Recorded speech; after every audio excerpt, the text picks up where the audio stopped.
a lot of programs and courses, like I mentioned, that Jobama Nigeria is offering. What they just have to do is to go on the Jobama website and also to gain access to our learning courses by clicking www.jobama.com/learn. And these courses are absolutely for free. Yeah.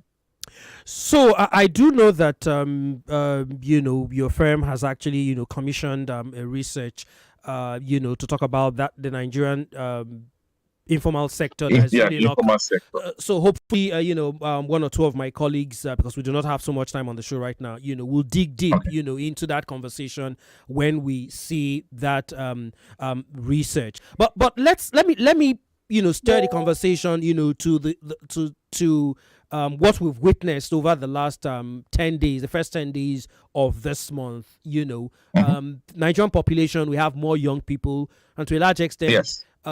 they were the ones spearheading a lot of the call, for protest and asking government to do what needs to be done. Also, the persons, who went beyond what the protest was about, which involved a lot of looting, and civil disobedience.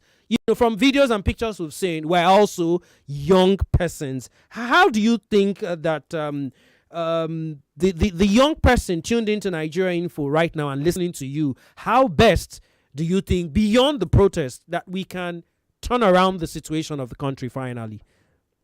Yeah, very good question. And I'll start by saying, just to quote a popular adage, like we call it, that says that when there's life, there's hope, right? And the moment we stop believing in ourselves, that's the very day we stop living. So it's very important for young people, for every Nigerian, to believe, right? To have hope. We need to exercise more patience, in as much as the country is not in the position we want it to be. But we cannot still give up. We can't still give up on ourselves. We can't still give up the country. And at the same time, in as much as a lot of young people have also traveled out, what we call the Jackman syndrome, right? There's still a lot of opportunities here in Nigeria, to be frank with you. So number one is the fact that, like I said, we have to be a little more patient.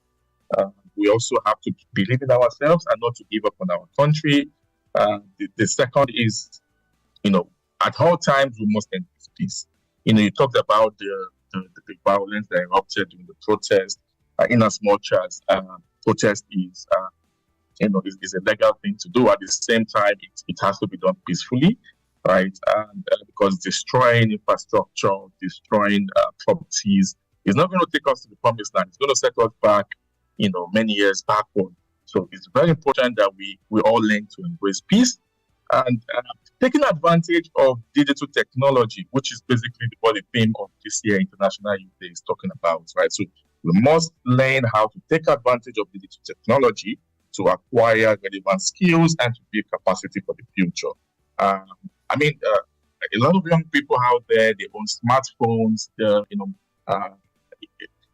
It's very important for people to know how to basically operate and make use of the smartphone to their own advantage, right? Like I said earlier, there are also lots of programs out there, even course programs that are free for young people to explore, at Jobaman and all that, because we also provide youth engagement programs that can keep young people engaged, right? We organize the career. There's a career fair that we organize. There's a career clinic, that organize. There are webinars that we also organize.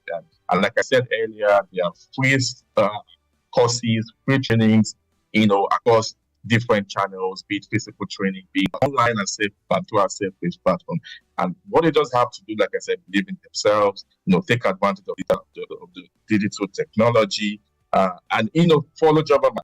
Every young person in Nigeria at this stage should follow Jobberman. And the reason why I'm saying so, like I said, there are a lot of exciting, a lot of youth engagement programs and activities that can keep young people engaged and productive. Okay. Right? So, I just want to appeal to every young person, everybody listening out there, please follow us on platforms, Instagram, LinkedIn, on Facebook, by through the simple search Jobberman.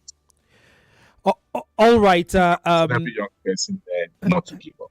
Yes. All right, thank you very much. Mr. Ini Ikide is the head of youth and learning at Joburman, Nigeria. And of course, today it's International Youth Day, and we've been talking about how to move the country forward, the way forward for young persons in Nigeria who, as you would know now, make up more of the population. Mr. Ikide, thank you very much for joining us on the newsroom, and hopefully we will have time to discuss that research, which is very, very important. Thank you so much. And the research is also available on our website. So, everyone can also go on the Joburman website to have access to the informal sector research reports. Thank you very much. All right. Okay, Lagos.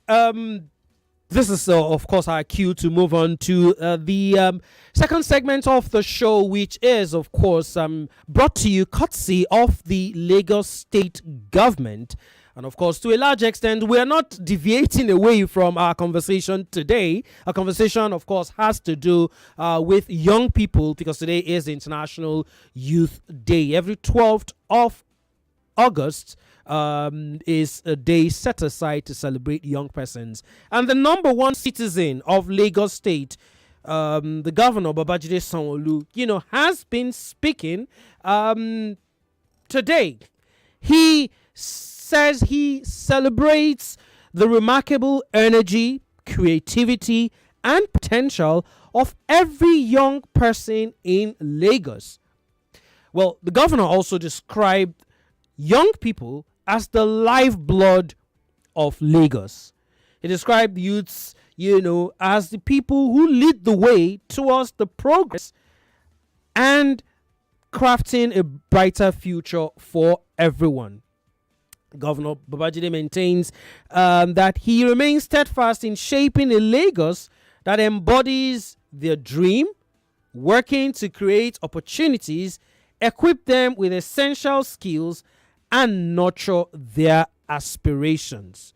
Well, President Bola Tinubu also, the president himself also did speak, had a message put out earlier today to also celebrate young people. Specifically, he mentioned young people in Ebute Metta. Ebute Metta, of course, is right here in Lagos. Well, the president in that statement says he salutes the Nigerian youth in Ebute Metta with only a ring light and a camera, creating legitimate income and wonders in amusement. That's what he said specifically about young people right here in Lagos. Of course, the president went on to talk about the young woman entrepreneur in Aba, who's also creating inimitable fashion pieces, and the young man in Kanu creating pathways for sustainable agriculture through agro-technology. That's President Tinubu eulogizing young people, specifically in Lagos and, of course, across the country. Just last week, the Deputy Governor of Lagos State, Dr. Femi Hamzat, had an interview on Arise TV, and he says that the state government will continue to engage, interact, and communicate with young people, because this would enable them to collaborate and partner with the government in achieving the government's set goals and programs. He further reiterated the state's commitment to providing young people with cutting-edge facilities and technology, thereby empowering them to reach their full potential, including the desire to drive innovation and growth in the state.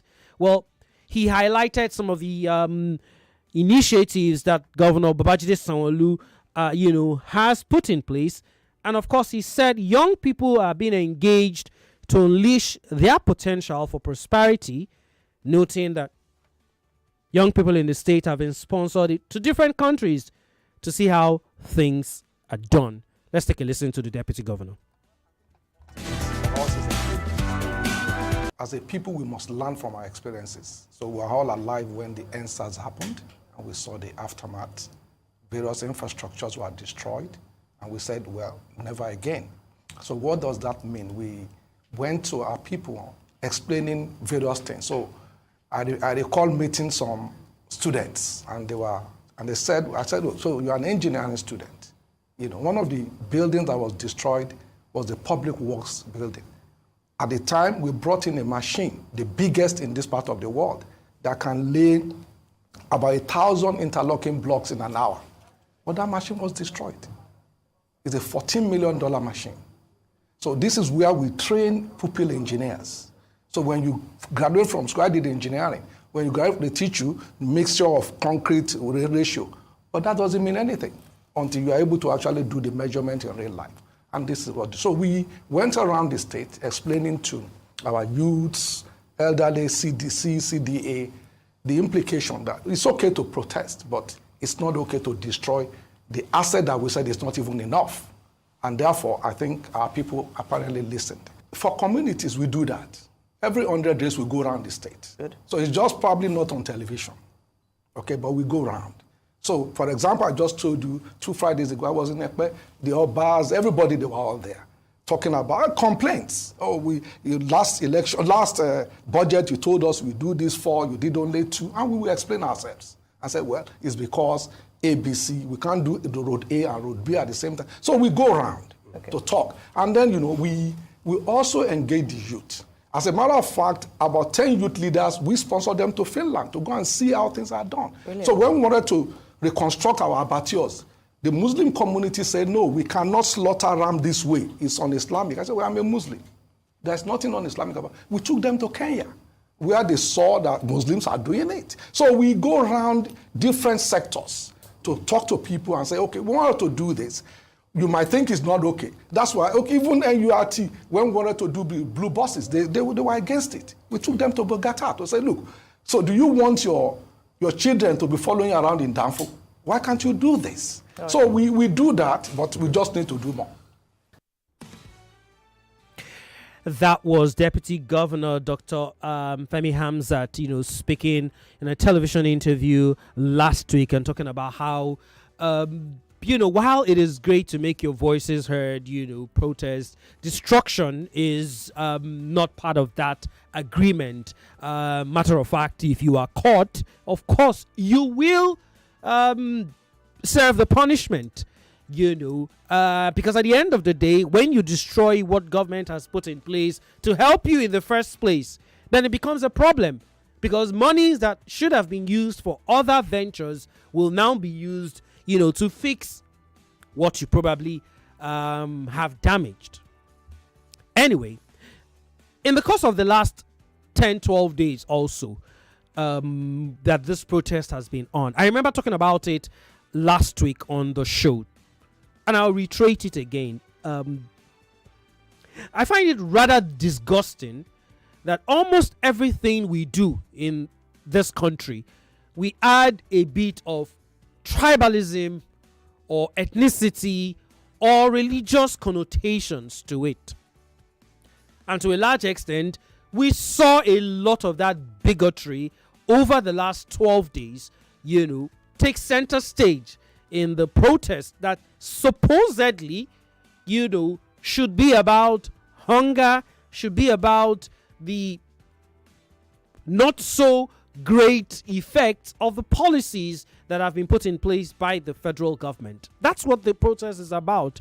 But we brought a lot of, when I say we, I'm including myself, and I'm including young people. We brought a lot of bigotry, into that conversation. And of course, the Deputy Governor, Dr. Hamzat, did speak about it in that interview. He says, Lagos State, there's no room for such in the state because everybody is welcome and every view is welcome by the state, and people can and should coexist. And that's what's been happening over the years. And of course, that the government will not allow faceless people to actually divide the country. Take a listen once again to Dr. Hamzat. I think one of the hazards of social media, these faceless people just came up and said Igbos must leave. Absolute nonsense. And that's why you can see what the governor said. The governor immediately denounced it. The Lagos is that's not who we are. That's just not who we are. Since we are all children, we've all lived together in this state. And there's no need for people to become ethnic bigots. But again, like we said, some people will try to do whatever to divide us, but we will never allow that. It's just nonsense, and we will not allow it. Now, what is going on in terms of fishing out the people, it's not something I can discuss, but I can assure you, in the next few days, you'll see what will happen. Like we said, the tragedy and the negative part of, people just hide under whatever and just put something on social media. I can assure everybody, like we've said, the governor has condemned it. Even in the speech of the president, he condemned ethnic bigotry. So the reality is that people are just social media tigers. Let them keep, but like I said, SSS is working on it. Hopefully they will free them out very soon. And, they will have their day in court. Then the court will decide what needs to happen.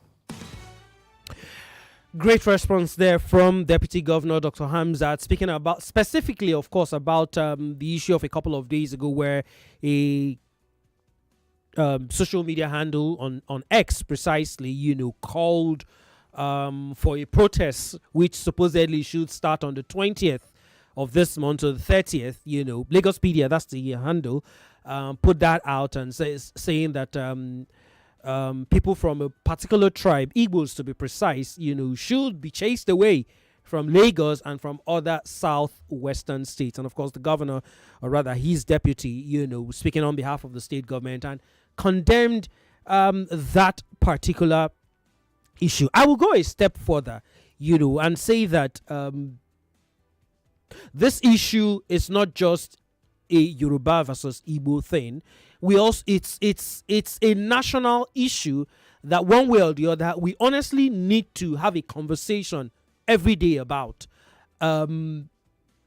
While we all have diverse cultures, different tribes, different religion, there's no way we're going to move forward as a country if we do not end this nonsense sentiments. Let me use the same words that the deputy governor used. It's totally nonsense, where almost everything we do, somehow we want to bring that tribal or religious sentiment to the point where protests, instead of it being about the issues, we turned it around to, it's a particular tribe, that do not like a particular president from a particular region. We did this exactly the same thing in 2020 when we had the NSAS protest. And of course, it reared its ugly head once again, in the past 10, 12 days that we had this End Bad Governance protest. It will definitely take us nowhere. When Nigerians have issues with countries in Africa, Ghana, Kenya, South Africa, you see how every Nigerian, or almost every Nigerian, rise to the occasion. At that point, nobody remembers that they are Igbos or Yorubas or Isoko or Hausa. Nobody remembers that. We all remember that we are Nigerians. When we win a football game, we all celebrate as Nigerians. So why is it that when issues happen in our domain, we tend to bring tribalism? Why?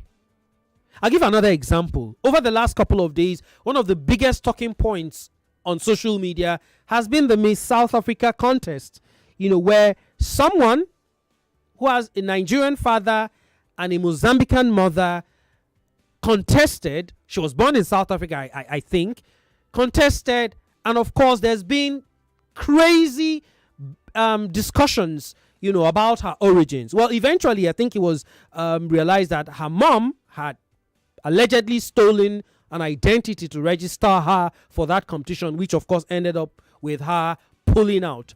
But a lot of Nigerians have been fighting themselves, or rather, they've been fighting, in quote, South Africans on social media about this particular issue and talking about how xenophobic South Africans actually are. That's been the conversation. But the question I would ask you, Lagos, or to you who's residing in Lagos, you that is possibly telling the Igbo man to leave Lagos because it's not their home, or you, the Igbo man, that is telling the Yoruba person, I am the one who has made Lagos what it is. You cannot chase me away. It is my own city. All of those arguments and counter arguments. Is it not the same thing that you're doing, that you're now fighting South Africans supposedly for? Maybe as Lagosians, we really honestly need to look inwards and ask ourselves some bitter truth. Ask ourselves some questions, I should say. If we're up against South Africans for allegedly xenophobic comments, how about the comments we are telling each other here? Hausa versus Yoruba, Yoruba versus Igbo, Igbo versus Hausa. Let's not even forget that other minorities outside of the across the River Niger are all regarded as Igbos. And those of us down south here believe that everybody up the Niger is Hausa Fulani. Anyway, there's not so much time on the show anymore, but I'll leave you with the same words that Deputy Governor Femi Hamza said. It is nonsense. And the earlier we realize that it is nonsense and that we can all coexist, irrespective of our tribe, irrespective of our different opinions, irrespective of our religion, the better it will be. First of all, for Lagos, and of course, for Nigeria as a whole. A big kudos to my producer for today, Precious Nnenna Okon, for doing an amazing job. And of course, Yvonne Ohaifo, who has stayed behind irrespective of spending 2 hours plus just before the show started, for the I Beg to Differ debate tournament. We'll be back again, same time, same station, from 15 past the 6 o'clock hour next week, Monday, for another edition of The Newsroom. Until then, have yourselves a wonderful evening. My name is Ufuoma Egbamuno. Stay safe. We don't just break the news. We don't just give you the news. Let's tell you that the race for the presidency is gathering more momentum. Niger records 6 new COVID-19 deaths. NEMA says that the death toll is 38, that they've been able to pull out 38 bodies from the collapsed building. In-depth analysis of events. Let's not kid ourselves. Nigerians still vote on ethnic lines. And as a result, a northern candidate, you would think, on paper, would have more chances. Every time ASU has embarked on strike, the revitalization fund has often come up. And people have asked the question. The Newsroom. Mondays, 6:15 to 7 p.m. on your number one talk station. 99.3 Nigeria Info. We are more than just radio. Subscribe to our YouTube channel at Nigeria Info FM. Check us out on Facebook at Nigeria Info 99.3. Follow us on Twitter at Nigeria Info FM and on Instagram at Nigeria Info FM Lagos for live updates as it happens. 99.3 Nigeria Info. Let's talk.